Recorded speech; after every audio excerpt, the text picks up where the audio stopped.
حمد و سنا و سوپاس و ستایشی بە پایان بەخوای پەروەردگاری جیهان، درود و سلام لەسەر پێغەمبەری خۆشەویستمان صلی الله عليه وسلم و لەسەر ئەهل و بەیت و هەموو یاران و هەموو شوێن کەوتوانیان تاکۆ تا زەمان. برایانی خۆشەویستم، لە پرۆگرامی زاد بابەتی ژیاننامەی پێغەمبەری خوا صلی الله عليه وسلم قۆناغی یەکەم گەیشتونەتە لاپەڕەی 76. فەرموو مامۆستا سووران.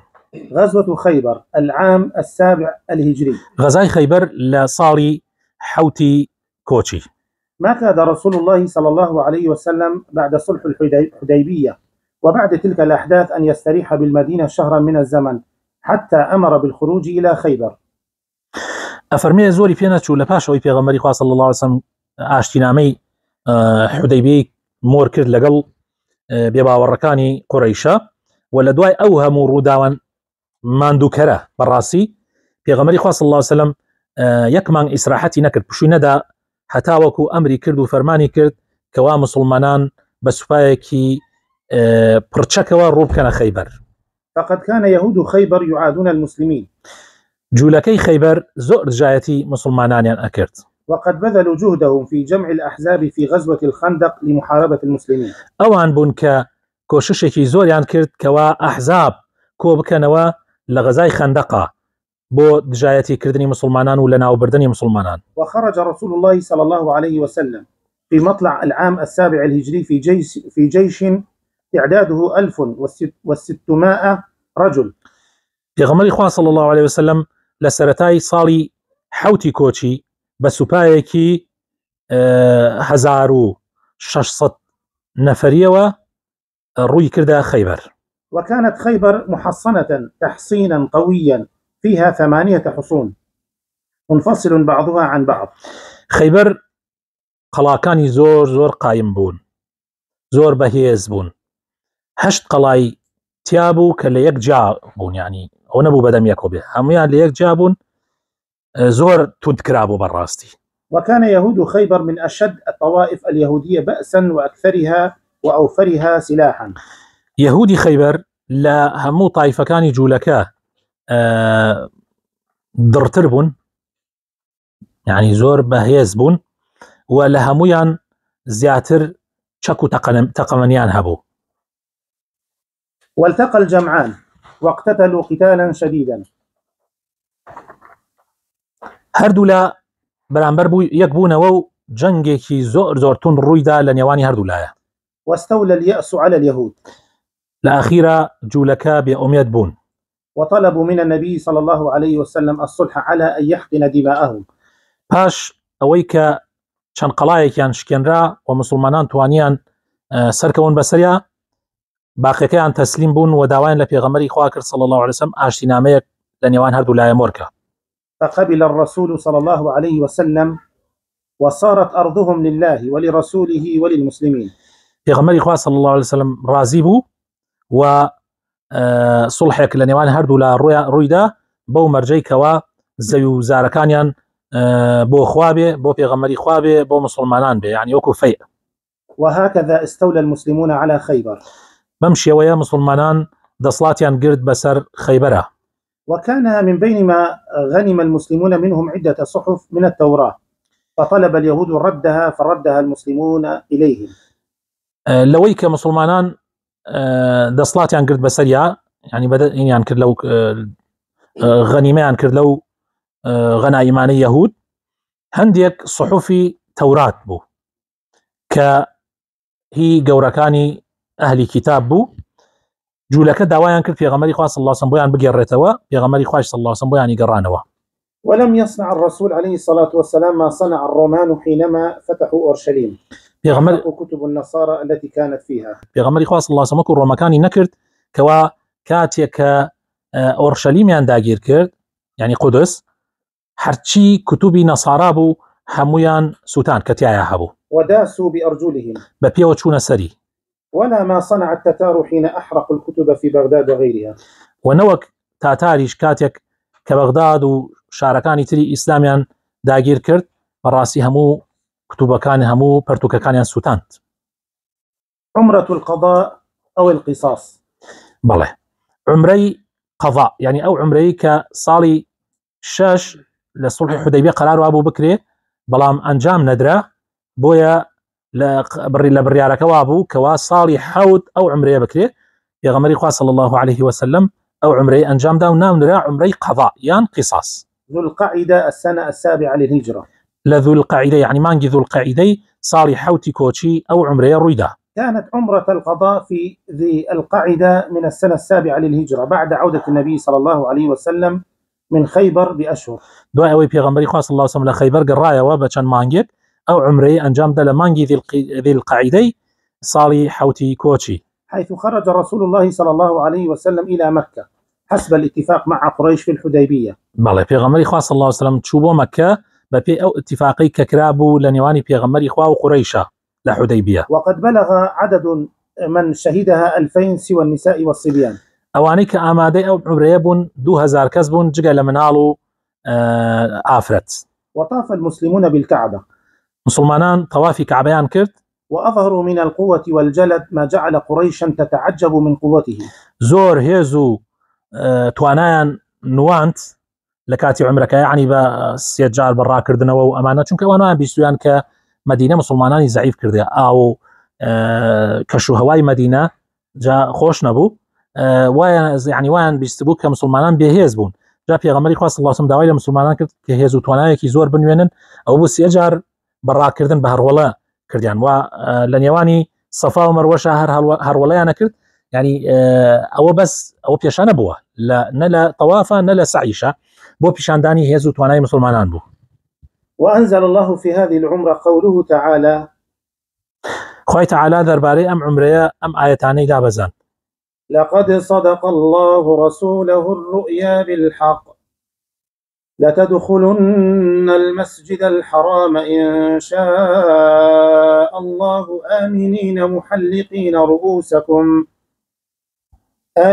محلقين رؤوسكم ومقصرين لا تخافون فعلم ما لم تعلموا فجعل من دون ذلك فتحا قريبا. سورة فتح آياتي بسحود خوي تعالى أفرمي بيقومان خوي پروردگار راسي فرمو وهروها راسي كرد لقل بيغمركيا وأو خويشي كهنايا خوي بيغمري خواه صلى الله عليه وسلم خوكي بوي هنايا دي و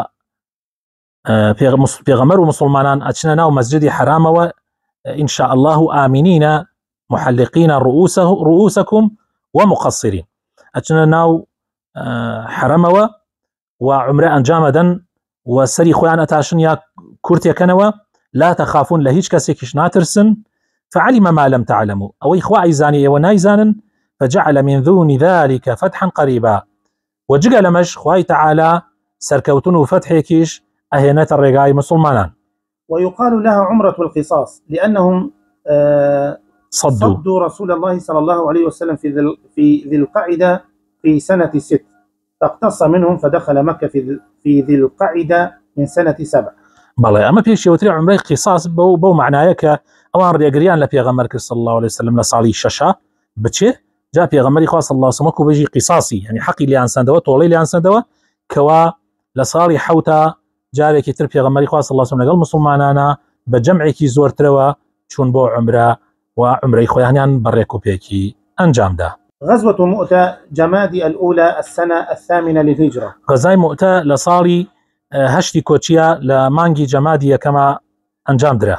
في شهر جمادي الأولى من السنة 8 للهجرة جهز رسول الله صلى الله عليه وسلم جيشا للقصاص ممن قتلوا الحارث بن عمير الذي كان رسول الله صلى الله عليه وسلم قد بعثه إلى أمير بصرى داعيا له إلى الإسلام. على لمانجي جمادي كما لصالي هشتي كوتشي بيغمبري خوا صلى الله عليه وسلم سوپایەکی کۆ کردەوە بۆ تۆڵەسەندنەوە لەوانەی کە حارثی بنی عمەیریان کوشت بوو کاتێ پێغەمبەری خوا صلى الله عليه وسلم ناردی بۆ لای ئەمیری بوسرا کە ئەو کاتانە نەسارا بوو یعنی لەسەر دینی گاورەکان بوو بانگیە کرد بۆ لای ئیسلام جا ئەوە بوو کوشتیان پێغەمبەری خوا صلى الله عليه وسلم ئەو جێشەی نارد بۆ تۆڵەسەندنەوە لەوانە.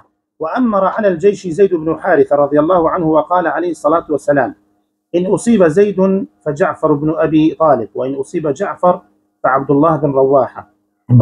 عبد الله بن رواحة رضي الله عنه.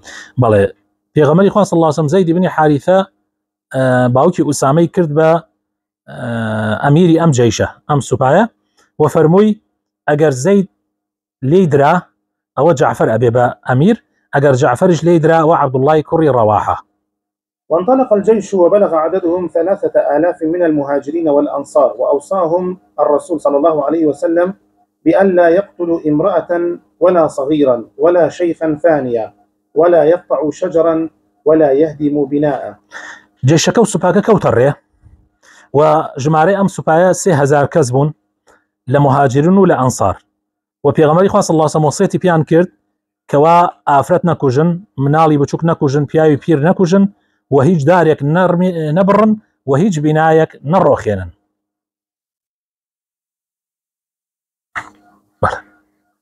ووصل الجيش إلى مكان يدعى معان في أرض الشام. بله جيشك جيش نشويني كبي أو ترى معان لأرض الشام. وكان هرقل قد حشد 200,000 مقاتل لقتال المسلمين. هرقل أو كاتا نزيكي 200,000 جنگاوري آماده كردبو بو جنگ لقل مسلمانانا. والتقى الجيشان غير المتكافئين عددا أو عدة. أم دو جيش ودو سبايا كبهيت شويك هاوسنگ نبون، حملة لعاني جمارة حملة لعاني تشكوة. وقاتل المسلمون قتال الأبطال. روبرو يكتربون ومسلمانان جنگيكي زور بالوانانيان أنجام ده.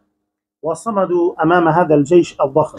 برانبر أو سبا قورة وزخمة وسانوا.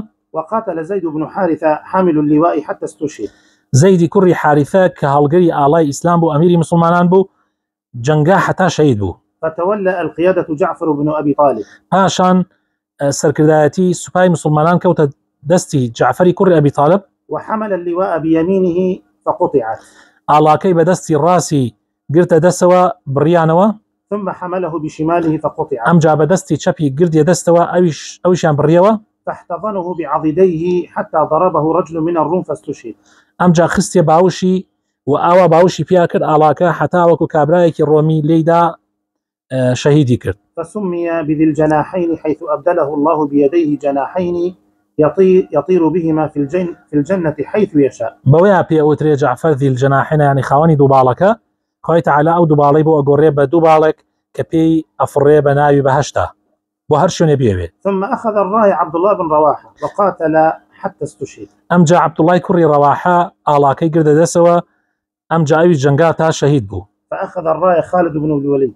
أم جا خالد يعني وبيا مشاورة خوي كوزعكي زاني شونا يتر بي إنك كوا تحملي نكر كالي نقريها خوي آلاكي القرد. واستعمل دهاءه الحربي. إذا خالد معروفة يعني طبعا زيركي خالد بليمتي أو لجنگا بويا بليمتي خوي بكار هنا. حتى انحاز بالجيش وأنقذه من هزيمة منكرة كادت تقع. يتر تواني يبا هرشي ويقبي جيش مسلمان لدسي أو جيش قوريا رزقار بكات أجر رزقار نبايله وشي هميان شهيد بواين. فانتهز خالد قدوم الليل فغير نظام الجيش فجعل ميمنة الجيش ميسرة وميسرته ميمنة، كما جعل مقدمة الجيش في المؤخرة ومؤخرة الجيش في المقدمة. لأنك خالد شون بو دسي لاي راسي جيشك سباكي خست لاي تشب لاي تشبيان خست لاي راس هي بيشي قران دواو هي دواي قران دا بيشوا يتر سباي الرومان زاني جيشي كي تراتو تبران بريان. فلما أطل الصباح أنكرت الروم ما كانوا يعرفون من راياتهم وسمعوا الجلب وقعقعة السلاح فظنوا أنهم قد جاءهم مدد فرعبوا وانكشفوا. الله كاتب يعني بويا و زور عجائب يعني هذا الروم شونك أوانا أمانين كالدنيا شرع نقل ناكر ومسلمانان اللي دواوا مثلا هندي كان هاتن وكو شون بلي كأنه سبايكي تازا هاتنا وسباكوا بويا ترس شو ناضلي دجمنوا وسباكيان هالهات مؤقتا هالهات شكو أقرانا وأوان جاري كتر. وما زال خالد يحاورهم ويداورهم والمسلمون يقاتلونهم أثناء انسحابهم بضعة أيام حتى خاف الروم أن يكون ذلك استدراجا لهم إلى الصحراء فتوقف القتال. يعني شيء أنا خالد طبعا حتشي في الله بكاريها دورة كردو راية كر أهات أمديم أروي أوديم يعني أنواع وأشكال في الله بكار هنا تاوكو يعني دجمن بترسيت دجمن وابزاني أمان يعني يبغى يعني بوشوني بيان بن كبيان خنا كمينو أمانه وبويا دجمن ترسا وجنگ هروي دا بردوام جنگ بو حتى خالد نو شمشيري لو جنگ أشكان نو شمشيري لو جنگ أشكان يتروبو جنگكا وستايوا وتبدلت أهزمة جيش المسلمين إلى نصر بفضل الله تعالى. بويا أو راكردنا كأبوا مسلمان رايان كرده خوي تعالى قوري بسر كوتن وبسر كوتن جيش مسلمان قرايوا كقرايش ومدينة منال وقورو وجن وأمانة حميان يعني راكركان أو أنا راتان كر يا غمري خاص صلى الله عليه وسلم فرموي نان ببيتشوانوا أمانة سركوت وكان راكركان نين يعني كتوانيان الحمد لله بخسارتك كم لوتي دشمن جبش كأنه بخسارتك كم بقرنوا بو مدينة. وصلى اللهم وبارك على حبيبنا محمد وعلى آله وصحبه أجمعين.